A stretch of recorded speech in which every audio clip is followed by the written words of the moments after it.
Think back. Almost everybody said it. I didn't think it'd turn out that way. You know, life is full of expectations. Think back to when you were a child and you got a chance to go to a carnival coming into your community. It was amazing. There were lights flashing. There were rides here and rides there. It was really, really impressive. All the people were shouting at you to come and play their game. And then all of a sudden, out there in the distance, you saw it. It was big. It was bold. It was beautiful. It was a roller coaster. And you thought, man, I'd like to ride on that. And so you stood in line for 30 minutes, never even thinking twice about it. And you got onto the seat and you were finally ready to go. And you began to hear the motor groan and you began to look and all the paint was peeling off of the cars. And then you realized that metal was rattling all around you. And it just didn't look like you were going to be able to get any speed up. And it just was less than what you expected. And then all of a sudden, a minute or two later, it was all over with. And you probably went, wait, what? I waited 30 minutes for this? Are you kidding me? It's so disappointing. Well, in some ways, the way that people look ahead to retirement is kind of like the way that child looked ahead to that carnival. They see all the beautiful things, they see all the great things ahead, but they fail to remember that really it takes purpose and meaning to make your retirement worthwhile. I'm Bill Hennessy, and this is the Finding Meaning and Purpose in Retirement podcast. And today, my guest is Ray Dragoo, who's about my age, retirement age, and who should have things just the way that he laid them out, but somehow life was a little bit different than he expected. But I'm going to let him tell the rest of the story. Well, it began last year. I turned 65 in January of 2024. But what happened is during this time, my father-in-law, who was 93, went on hospice. And my wife, thankfully, one of our son works for Delta, and she could fly down there for free and did a lot of that, over the weekends to take care of him. They had moved from Nebraska to San Antonio, Texas about 20 some years ago and retired there. And he was a Marine during World War II. And the VA had taken really good care of him. But when he went on hospice, we knew it was just a matter of time. And it was a little over a year. And in the fall of 2023 is when my father-in-law sat down with my wife and talked to him about my mother-in-law, his wife, and just asked my wife to take her in when he knew he was going to pass and bring her into our home. My mother-in-law has been an amputee since she was 10 years old. She lost her left leg in a bad fire and gangrene set in. And then she lived a good life, wore prosthetic, worked for AT&T for 37 years, did really well as an operator and all that. But she, as she's gotten older, she really can't walk anymore. She's wheelchair bound and she's no longer wears her prosthetic. So we kind of had that plan. And then my wife is a few years younger than me. She'll be 63 in November of this year. And so we were looking at everything, just had to really look since I was a little bit older. And because we knew this was coming up, I went ahead and got on Medicare in January, which really took a lot of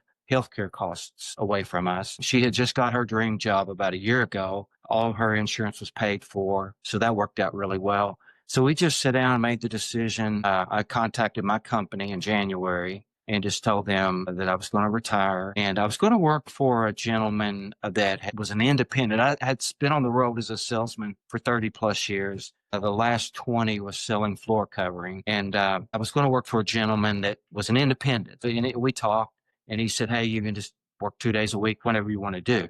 Works in your schedule. And I was going to do that. And then in April, my father-in-law did pass away. So a couple of months later. And so I was doing a little bit of work for him. And then that's when my father-in-law passed away the end of April, and 2 days later, my wife loaded up everything, grabbed her stuff, her wheelchair, and brought her to Missouri to live with us. And she's been here ever since, about 15 months or so. And we made a bedroom for her. We raised 6 children. Our house is decent size. We made a spare bedroom, cleaned it up for her, and got it personalized for her. And thankfully, we have hard surface upstairs so she can roll around in a wheelchair. But so we brought her to live with us. I had planned on, I didn't know if I was going to retire for sure, at that age. But then the financial pressures changed a little bit with insurance. Thankfully, I'm healthy, so I'm not on medication or anything. But so we did that. And then I just couldn't do the job and watch her. So my wife still works full time. She works from home mostly. She's on the road a little bit, goes to Joplin. But it's worked out. My original plans, Bill, were to work till I was 70. My dad worked, he retired from the oil fields at 85. And for 73 years, he was a Depression era baby, worked from 12 to 85 in the oil fields. And that's just ingrained in me. I'm going to work till at least 70. And so that's kind of what happened. That's how we got where we're at now. So I've been taking care of her since really April of last year. And she's a trooper. She comes to church with us, as you see. She loves people. She's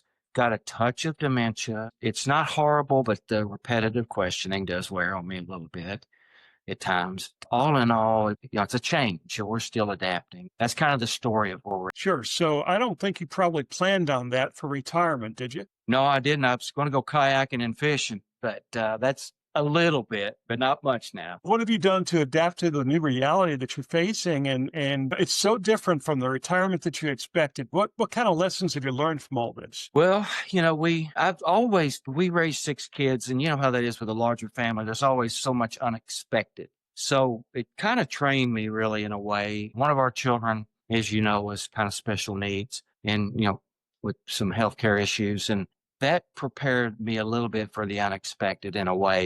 You never know that these things are boot camps really until you get older into life. And then you look back and you realize it produced something in you that helped you to be more flexible than maybe I would have been. So I had to be more flexible. Some of the things that I like to do, I have not been able to do as much. Thankfully, we're still very involved in church worship and at our church. And that's something I really look forward to. And it's been a real lifeline too, just being involved in the church.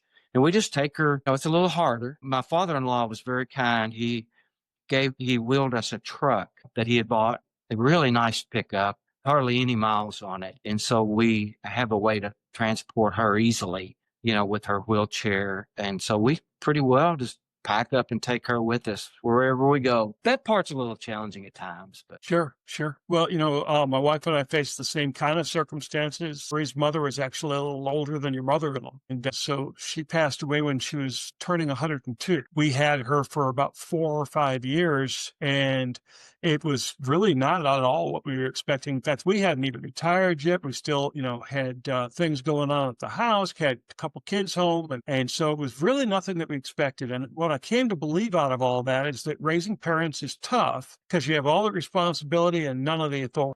that's a good way to put it. Yeah. And so to keep your joy and to keep your perspective on all this, what have you done? How have you maintained sort of control? Well, I love to, I'm an early bird, so I do spend a lot of time in the Word in the morning. I get up early and stay and I just kind of come from a family that you roll your sleeves up and do what have to be done. We got, and you and I have a similar background. I got saved during the Jesus movement, the tail end of it. And even church work was just that. You rolled your sleeve up, whatever needed to be done, you did. And so some days I don't want to say I'm treading water, but I just have to think, okay, what's next? And not get ahead of myself. It's not easy, but probably my personality, we've had so many things in our life because of our children that were chaotic at times. Our children are from age 47 to 20.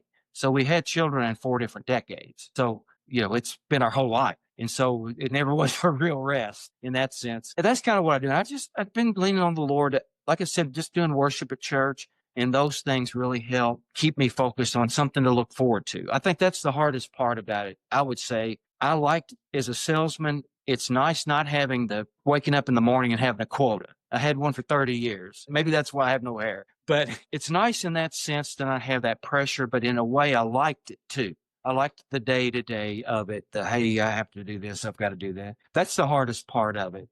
We try to plan each day out. We kind of know what's going to happen most days. But I'm still learning, to be honest. I mean, it's been 15 months and I'm still kind of learning how to, and in my mind, my mother-in-law will be 93. She's healthy, fit as a fiddle. And if she does pass it or whatever may happen, then my next phase may be going back into the workforce a little bit. Thankfully, financially, we're okay. We've watched ourselves and our debt and stuff. Yeah. I've not noticed too many people who haven't paid attention to retirement funds, but I have noticed a lot of people who totally neglect meaning and purpose after retirement. And then you run smack dab into that crisis of purpose because now you're suddenly not doing what you imagined yourself to do. And that could be really disheartening. But I noticed that you kind of found a way, you found an outlet. You mentioned a few times worship church, and that's fantastic. I really think that's awesome. But what I also know about you is that you've become a mentor to younger musicians and singers. How has that really helped you? As I've gotten older, that's the one thing that I'm thankful for. I haven't really aged out of church. Some people can, and it happens to people, but I've been able to, because I've played instruments and been involved in music most of my life, more than half my life, I've been able to take people and kind of just direct them and help them, especially in leading worship and those things. I love doing that. I love there's a little bit of a teaching side to me in that area. I think Mhm. teaching people how to learn the guitar, a stringed instrument. So that's really where a lot of my fulfillment is right now. Yeah, I can't thank you enough for being a part of the maiden voyage of the podcast. It's been an incredible journey that you've been on since you've retired. And I know that there's still a lot ahead. And it's kind of the unique thing in our generation that we have our parents in retirement with us. I don't think that was too common when my mom hit retirement. And I know that it's certainly common now. And so the challenge that you faced, the resilience that you had with it, the outlet that you found through mentoring, I just think that you're living exactly what we're trying to talk about with finding meaning and purpose in retirement. And I can't thank you enough for being here today. Well, yeah, and it is a weird experience, because I think our generation, we still think we're 25, Bill, in a lot of ways in our mind. I still think that sometimes. And then you realize, hey, I'm 66 now. And where did that go? And so thankfully, we're healthy. We can get around and do things. And I'm really thankful that that's helped a lot. And I'm still looking for reaching out and looking for new ways to help people in music. And I was I was on and off bivocational in ministry and workforce. So I had a touch of that. And the one thing I do want to do in this last phase of life is probably spend more time in ministry than I've been able to, which so far has happened, worked out. Well, I hope that you enjoyed Ray's story, and it's really very common amongst retirees. We lay out a set of expectations, we have all these hopes and dreams, and then suddenly we get there, and life has dealt with us in a way we hadn't expected. And for a lot of us, it relates to having aged parents as we hit retirement. It happened that way for my wife and I. We were nearing retirement age, and my mother-in-law moved in with us, and she was over 100 years old, almost 102 when she passed away. And we had that responsibility along with Murray's brother of taking care of Murray's mom, and it really did change things for us. And what we realized is that raising parents is tough because you have all the responsibility and none of the authority. And so, the purpose behind this podcast is really pretty simple. I'd like you to be part of a community where we support each other as we will find meaning and purpose in retirement. Every Monday morning at 11 o'clock Eastern Time, a new podcast will drop. It would be great if you would hit like on this, if you would follow me, if you would come back again next week for the next episode. I think it's going to mean a lot to you, and I think we're going to find purpose in retirement together. What can you do right now? Well, click on the QR code and check out my new book, Purposeful Retirement, Making the Next Season of Life Your Best. You'll find it on my website, clarifyfocus.com. But again, click on that QR code and you'll be able to find the book on the website. Until next week, have a great day.